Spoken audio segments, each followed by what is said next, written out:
I've got a crush on cheeks that blush. I got a thing for hips that swing.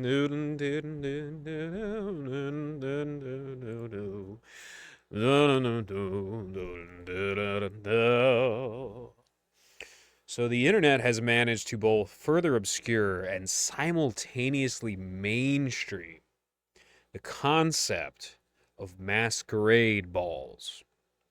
They say when you put on the mask, you embody the archetype. Like a play, you're no longer you, but instead operating as a herald of forces of pageantry. Indeed, you are no longer you. That is what you are. And the validity of this in the postmodern zeitgeist has likely been hoisted on us by the very forces who originated this theme. When you go online, you put on the mask. Many people do. Some people don't. I don't. But many people do. I think most groypers aren't real. You know, I was saying feminism isn't really real. It's more of a symptom of the times. This is even less real. I think groypers are 50% bots. Huge portion of Nick's actual long-term base is a swarm of bots. I've noticed this recently. You'll get immense similitude of engagement immediately after mentioning his name, as if there is a bot queued up with a swarm of IPs that direct towards any mention of Nick Fuentes and anywhere that he goes, and then immediately just shut down the actual conversation, which could outline his homosexuality, his hatred of women, his violence, his pettiness, his lack of anything interesting to say, and just swarm with diarrhea bots. Because ultimately, most people don't want to act like groypers do, and the ones that do are like human beings like Asmongold, you know, that are just looking for any excuse and out for their poor behaviors. And so this bot army makes them feel at home as if their behavior is normal. I think that's also why Asmongold is successful. It's because he is an archetype of scum, whereas not being true scum, like Cyrax, for instance, he is an archetype of scum. He probably has the ability to act less scummy and to look better and to not constantly lose teeth as his body dissolves. But he puts on the mask to embody the archetype of scum. Men who bed rot, you know, and have their rooms absolutely filled to the brim with plastic and trash and cigarette butts and bottles and beer cans. I believe that that's what Asmongold represents, and I'd be very happy to not see Asmongold get any bit close to the sector. I always thought that he had a threat. He might have a thread. Um, I think Laura Loomer ended up having a thread. I think I found that out. Laura Loomer does have a thread on the farms. I just couldn't find it for whatever reason. I think it's delisted in the search. Maybe the search is just weird. I always noticed that the search was just weird. Maybe it's deliberate, maybe it's not. But it's funny that the entire country is learning her because it's a very interesting there's an interesting play going on. There's an interesting pageant going on around our president. And Loomer takes a foremost role in that at the moment. As I said, like 3 months ago, give her a year from that point. I think that shrunk to about 6 months. I think Trump is going to learn these tactics that she employs, and he's going to get fatigue for these tactics because these same tactics are going to be employed by other people. Now, what saved her so far is the fact that she has um, essentially been the tip of the spear and the spear behind it, and what makes the Zionist very capable, or at least at one point capable, because the more desperate they become, the more the knives will turn on the inside, is the fact that they can actually recognize that and not vie for control, but instead let her take the lead. Which naturally she was trained by Milo Yiannopoulos, who is genuinely ultra high IQ, high functioning psychopath, adaptive psychopath. And that's a fascinating thing. A lot of people have maladaptive psychopathy. There's a lot of people out there that have maladaptive psychopathy.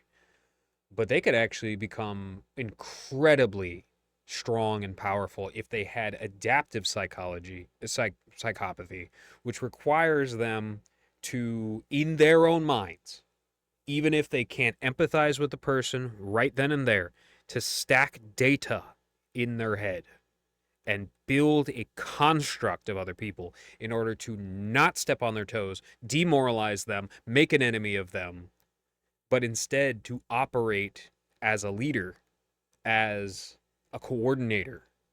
And that is an adaptive psychopathy if they have psychopathy. Now, I'm not sure what exactly makes a psychopath, what exactly makes a sociopath. These things, like schizophrenic in some ways, because true schizophrenia is having damage to the center of your brain, like literal the bridge between your left and your right hemispheres. But in Freudian psychology, all these things, including the term hysteria is probably the biggest paragon of this point. They literally just mean the doctor wants to slot you into some manipulative therapy, something that will change the way that you are currently, and the degree to which it is identified is the degree to which the apple cart of Freudian psychology can be disrupted by said psychopath if they're adaptive, said sociopath if they find a way to operate outside of society in such a way that actually draws people away from the society. Schizophrenic, especially because the schizophrenic tends to be opposite towards the maladaptive psychopath that would run an administrative node of a self-destructive society. That's one of the reasons why I think Israel is really, really in dire straits. And quite frankly, I'm putting my hands up. It's just like it's the will of God, because you have a bunch of low IQ, maladaptive psychopaths, all people who have been trained to not care about things that are so morally imperative that they have effectively sunk down to a lower level than Nazis themselves, who themselves were, through the environment they were put in, sunk down, their morals sunk down away from the Christianity towards a false mirage, a reconstruction of paganism that actually loosed a lot of the genuine morals that the pagans had. They had spoken codes. You might have had one tribe with a different code than another tribe, but in general, you can actually see there was a high level of feminism in German paganism. Genuinely, there was a high level of environmentalism in Celtic paganism. There was a high level of craftsmanship in Slavic paganism. And these are all morals that you can recognize from afar, from thousands of years away.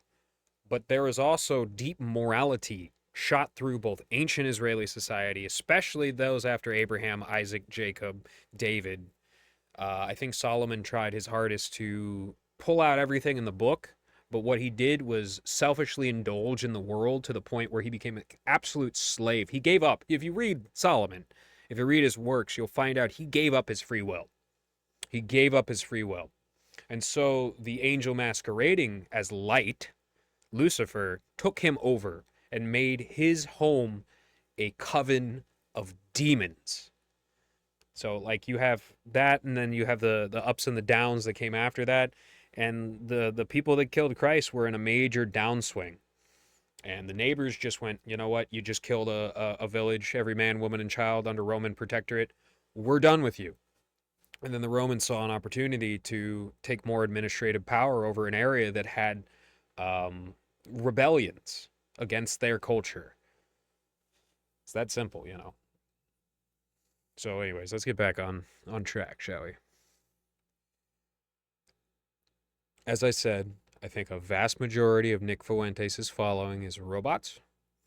and it's peppered with people who mostly reside and are operated from outside of the United States. I believe that most of the bot networks are probably operated through India and Israel, and I think most of the people following him are third worlders, the human beings following him.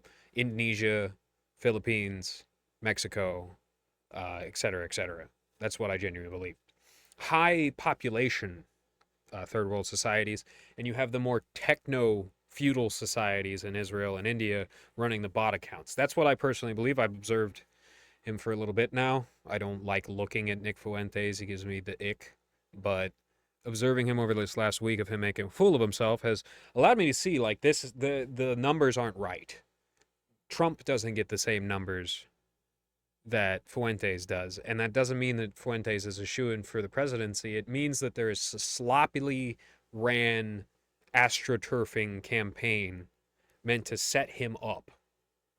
You know, there's probably so much astroturf around Trump physically, and that they found out that this is actually what gets Trump to do what they want, is the astroturfing physically, the people that are put around him, like Laura Loomer. The astroturfing for the Fuentes movement is online, and so it's mediated through mostly bots. That's very interesting, and that's very important. But why is this important? Well, let's get into it. I've known of a few people who are fans of Fuentes, and smart people too, and it's very upsetting, but I also see a theme there, and I won't speak on that theme for the sake of them. In the grand scheme of things, I believe it's a result of being constantly artificially propped up by foreign forces. And why? Because he makes everything that could heal and maintain American and Christian culture absolutely humiliating. He takes Catholicism and turns it into a misogynistic schizoid hedonism. He does, 100%. Both on the surface, in the way that he directs people to be violent and terrible. He turns the real human beings, the young men that watch him, into the sort of people that go off and abuse retail workers for fun. That's genuinely the sort of behavior he inspires in people. And he takes Catholicism and he turns it into a misogynistic schizoid hedonism. So Catholicism has always struggled in America, and especially since the 60s, Catholicism has struggled all around. And it's trying to resurrect the genuine Catholicism that used to exist and used to build up strong communities and strong human beings. And he turns anti-Zionist politics into edgelord snickering at jokes that have a bit of kick when you're a teenager, but then fall flat as any other racism when you grow up. And mind you, low IQ, low fidelity racism. Like any other thing, like hating women, hating men, hating particular races, just hating them. You see, this is something that you have to remember. Whenever you find something to be distasteful, even if people are being deliberately annoying and they want you to know that they are being deliberately annoying and they know it, you have to first and foremost respond with pity. Pity, because that is the most pragmatic and accurate way of judging them. Pity that they are going so far astray. Pity that they've been caught up in such tight cycles of dopamine that they have to then inflict it on people around them at every given time. That's pitiable. You should never get annoyed with them, even if they're trying to be annoying, specifically because that's a childish way of training yourself, and in fact, it will detrain yourself. The lessons that you learn when you're at work, the lessons that you learn when you're at church, the lessons that you learn when you're dealing with stressful situations and when your family isn't, operating like a well-oiled machine, but instead is on tough times, and as your family members, you will see that more than anybody else. You have to respond with calmness, kindness, and at the very worst, pity. Like responding to somebody who hates with love is a real strength. It's a real talent, and it can completely turn that situation around. And that is exactly why you can tell You have free will because of the amount that you can change when you choose to change it, but only when you take your reins of power inside of you that God has given you from day one back in the garden. Only when you take that power back from your environment do you recognize it is nurture as well as nature. It's more nature when you're younger, but the more mature and adult and wise you get, the more it is nurture, and the more you can nurture others and help others, and that echoes out like the ripples on water.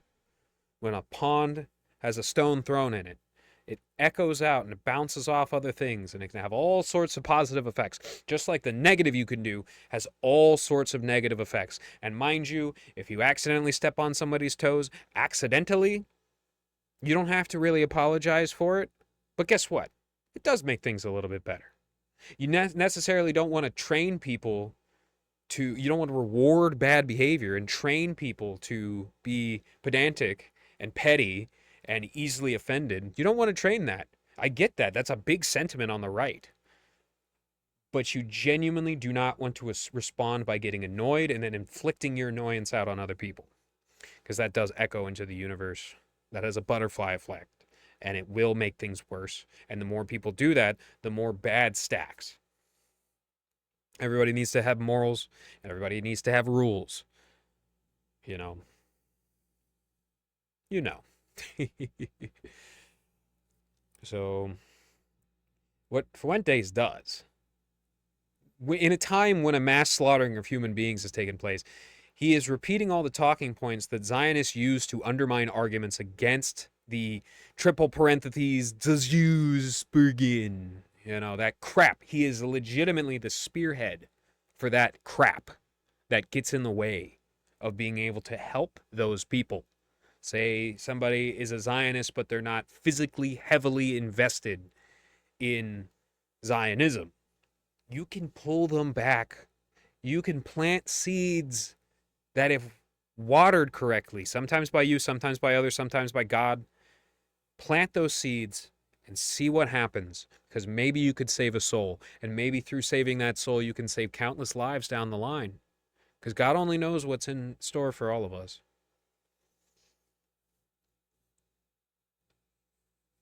His Groyper movement is, when dissected, exclusively low IQ, indulgent, non-European cultured young men.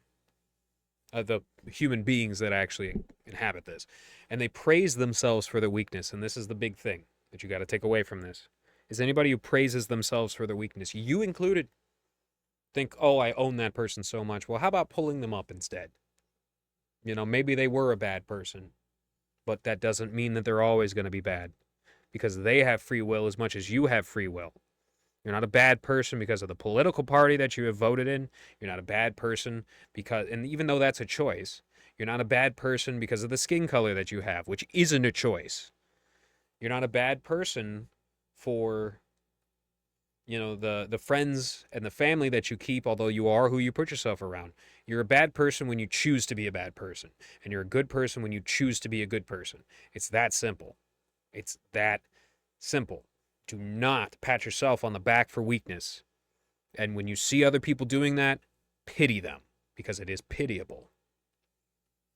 And I've noticed how fast swarms of retards flood into everywhere he goes. As I said, at any time of day, hundreds in a minute. You scroll through them and it's all the same. A plethora of the exact same opinion, sharing the exact same talking points with very little variations. Chat rooms flooded to the point of being unreadable so that no truth can make its way in.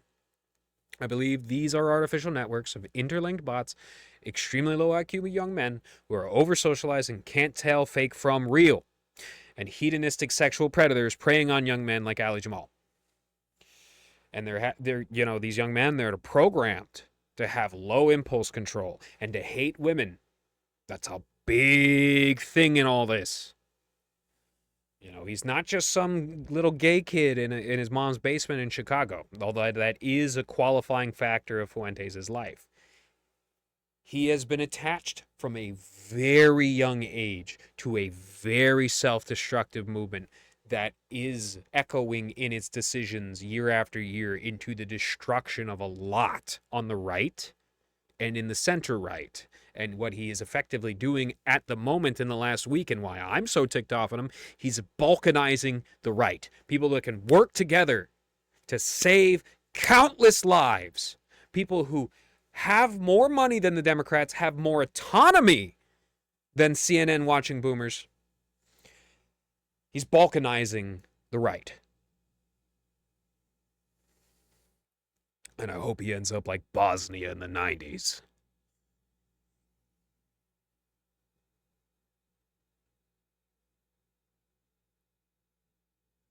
Fuentes himself is one of the most disgusting failures of a man.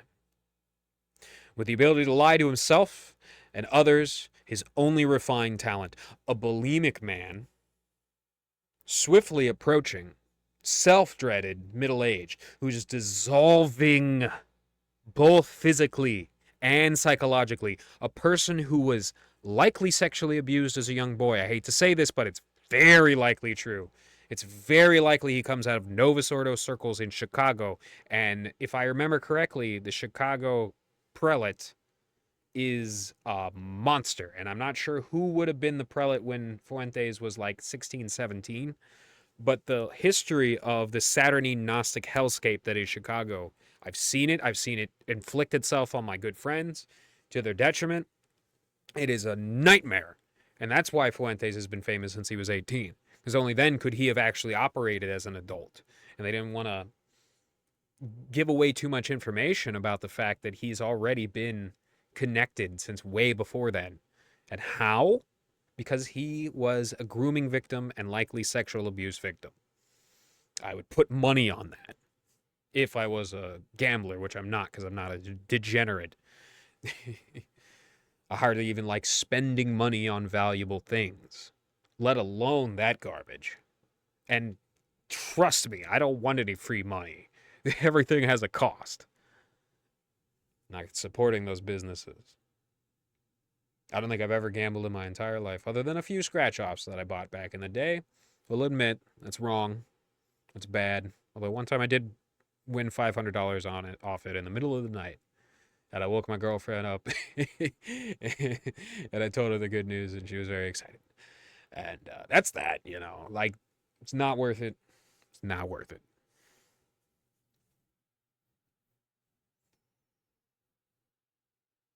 But as you might know, the network that took down Catholicism in the 60s was a global one.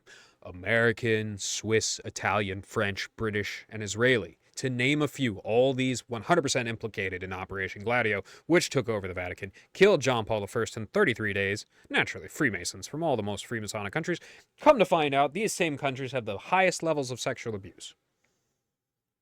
So it has never been Catholicism. It's always been the Freemasons. Which, you know, I hate to say this, but that disappoints me greatly.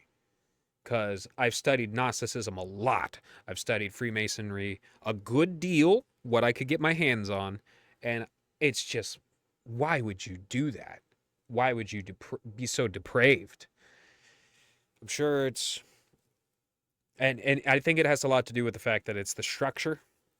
You know, you could have pedophiles in the, like, 31st, 32nd, 33rd degrees. And so anybody below the like 15th degree has their slave, you know? So you have a power amplification going on, a force multiplier going on. And so a lot of non-pedophilic Freemasons get caught up in these cycles, which hopefully, I think since the 90s, Freemasonry has fallen off real big. The 33rd degree Freemason H.W. Bush, nicknamed Moloch in his Yale Skull and Bones fraternity, he lost to a hillbilly playing a saxophone. And although that hillbilly playing a saxophone was a pedophile who was controlled entirely by Israel, up to the point where Netanyahu was putting bugs in his Oval Office, and Monica Lewinsky was a Mossad asset, a lot like Laura Loomer. That's exactly why people keep on saying that Laura Loomer's sleeping with Trump, is specifically because of the Monica Lewinsky dragon that they're chasing over and over again. They remember that high, and they want to get back to it. And gotta admit, you know, he's obviously like visibly evil and his soul is destined for a very, very low pit in Abaddon. But Netanyahu was very smart. around the turn of the millennia. He was very smart. And he was effectively a spy. And that is exactly why he's sitting in the position that he is right now.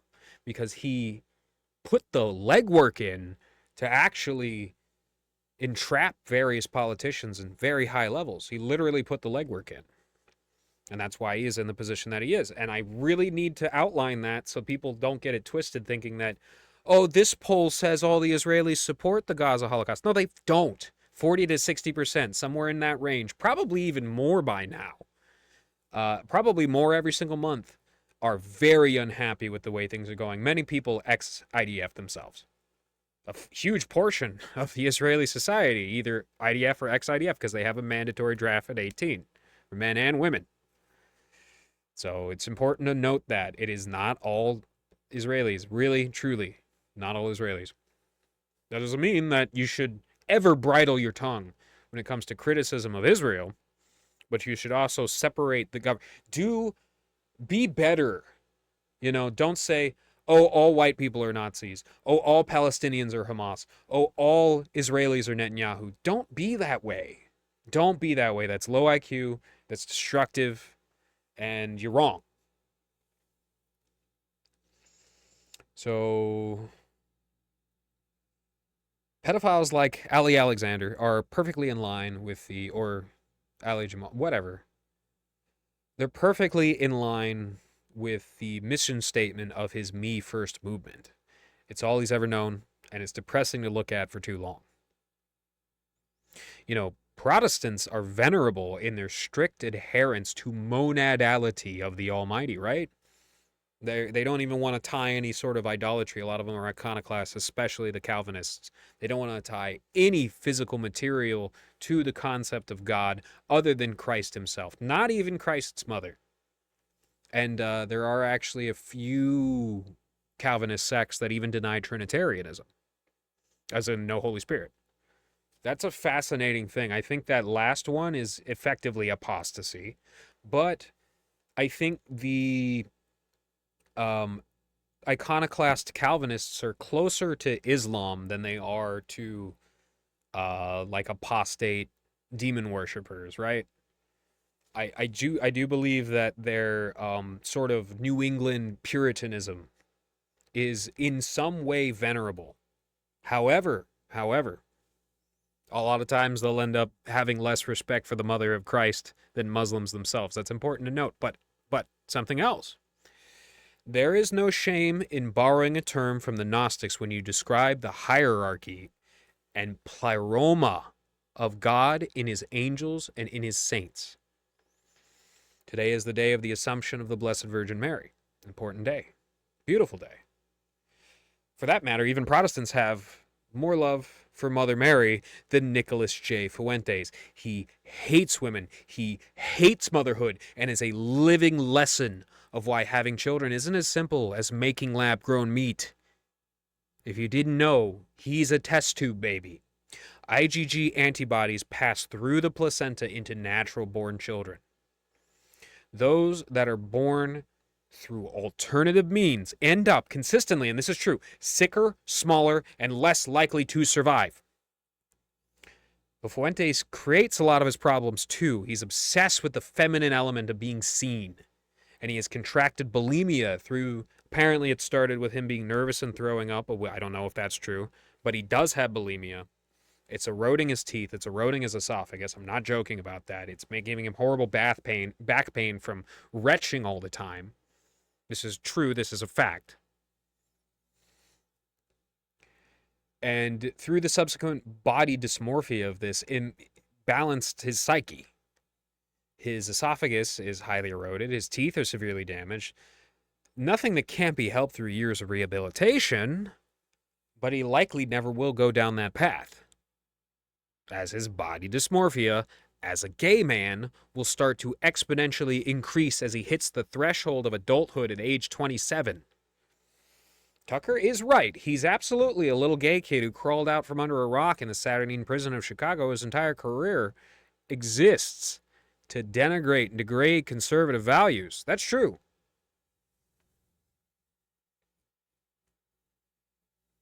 Peter Thiel Orthodoxy, Nick Fuentes Catholicism, or Joel Osteen Protestantism. Which way, Western man? Which way? Only by observing stupid people can one learn the true limits of their own intelligence. Because you will learn your limitations exist not at your own articulation, but at your ability to be received. And you have no power over others outside of the power they lend you out of trust. This is law, and it must be respected with reverence. I love Miss Rachel. She's so sweet. The crowd that makes everything political all the time sure is upset about her bringing a paraplegic Palestinian infant on her show to dance around and sing. But screw those dirtbags. That was one of the most beautiful things I've ever seen. God bless Miss Rachel, and may she remain uncancelable by shrieking Redditors. I was thinking the Gnostics being genocided by Pope Pius III during the Albigensian Crusade was essentially a rapture in and of itself. Something that this thought and life lays out pretty clearly in its deeper parts is hell is definitely real. And like Dante's Inferno, it's large groups of people suffering in an environment cast to their sins, as sin was cast into them in groups. Not as an individual who goes out into the woods and desert and field and finds himself through ascetic practice. But heaven also exists in this way. That when you divorce yourself from worldly attachment through kenosis, emptying oneself, not to be confused with gnosis, thinking that you know God, but kenosis, and then being gifted the glories and grace of God. This is what people oftentimes experience after like a drug addiction or a horrible accident or injury, bad things happening in their life. They empty themselves to such an extreme degree, and God blesses them. And miracles are possible everywhere, I believe. Maybe they were possible everywhere before. Maybe Christ himself entered all of humanity into the covenant of the Jews by which miracles took place almost exclusively. That's a head scratcher. That's someone for the big wigs to think about. That's something for people with higher fidelity than myself to chew on. But I will present that. Maybe Christ himself allowed miracles to happen to all humanity because he entered everybody into the covenant of God. And, effectively, burns the chaps of the more materialistic Jews who themselves were shirking a vast majority of God's graces by saying, oh no, now we're going to be either equal or overrun by the Goyim. It is what it is, you know. It is what it is. Certainly, Freemasons have done a lot more damage to Christianity than Zionists have. This is true. This is a fact. So, you can rediscover heaven inside of you. You can be as soft and kind as the monks that sweep their feet as they walk to try and make sure they don't kill even the smallest creature, because they know their lives are part of a continuum, not equal or similar in many ways, but part of the same greater thing. You can create archipelagos of heaven, just as the deserts of hell can be handcrafted. It just takes so much longer to grow than to destroy. And so, power pushes the holiness out of this world over time, to the point where the archipelagos of the holy must be guarded with life and limb. This is exactly why I believe that the pagan holy sites were built churches upon, because they are holy sites, and they are archipelagos of heaven, and they must be maintained, regardless of the culture that maintains them, for the benefit of all mankind. Like the Orthodox Christians or the Tibetan monks, no, they must, being on the borders of conflicts with stronger religions that value strength over compassion. There's so much hope, but first things first, we must do as Christ says, love God, fear God. If you cannot love your neighbor and you cannot fear your God, you have no hope. And make what you're in control of in your life better when you can, as well as being strong. It is what we must do to not fall into the widening pits all around us. Apparently, states are straight up eliminating the congressional districts and subsequent seats of congresspeople that they don't particularly like. That's a wild thing. But I actually think it's a step in the right direction. People thinking that their vote doesn't matter and it will always be uniparty business as usual has stagnated our democracy to a terminal degree. And if they see just how much power the higher ups actually have, that could change. Well, I think this is good for today, my friends. And remember, the nature of man is to see, the nature of woman is to be seen, the nature of legends is to sneed. Cheers.